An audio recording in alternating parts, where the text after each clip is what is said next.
বঙ্গোপসাগরে সৃষ্ট ঘূর্ণিঝড় রেমালের আঘাতে দেশের উপকূলীয় অঞ্চলে অন্তত ১০ জন নিহত হয়েছেন। নিহতের মধ্যে ৭ জন বরিশাল বিভাগের, ২ জন খুলনা বিভাগের এবং ১ জন চট্টগ্রামের। এমনটাই উঠে এসেছে ফরাসি সংবাদ সংস্থা এএফপির প্রতিবেদনে। বরিশাল, খুলনা ও চট্টগ্রাম বিভাগীয় কমিশনারের বরাত দিয়ে এই সংখ্যা জানিয়েছে সংবাদ সংস্থাটি।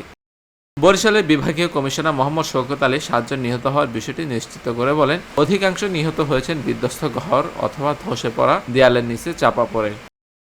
খুলনা বিভাগে ঘূর্ণিঝড় রেমালের কারণে আরও ২ জন নিহত হয়েছেন বলে জানিয়েছেন বিভাগীয় কমিশনার হেলাল মাহমুদ। বার্তা সংস্থা এএফপিকে প্রাণহানির বিষয়টি নিশ্চিত করে তিনি বলেন, এই ঘূর্ণিঝড়ের কারণে খুলনা বিভাগে অন্তত ১,২৩,০০০ ঘরবাড়ি ক্ষতিগ্রস্ত হয়েছে, যার মধ্যে ৩১,০০০ ঘরবাড়ি পুরোপুরি বিধ্বস্ত হয়েছে।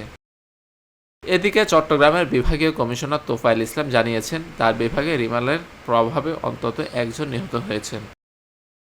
অন্যদিকে রিমালের কারণে দেশের উপকূলীয় অঞ্চলের বিপুল সংখ্যক মানুষ বিদ্যুৎ সংযোগহীন হয়ে পড়েছে। Desk report, TBC news.